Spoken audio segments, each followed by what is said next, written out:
पाकिस्तान में सैलाब से बड़ी तादाद में अमवात और तबाही पर अमेरिका ने इजहार अफसोस किया है।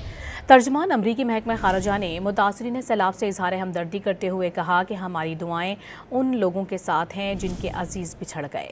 सैलाब के तबाहकुन असरात झेलने वालों के लिए दुआगो हैं। क़ब्ल अज़ीं ईरान, सऊदी अरब ने भी पाकिस्तान में हालिया तबाहकुन सैलाब के बाइस कीमती जानों की ज़िया पर अफसोस का इजहार किया था।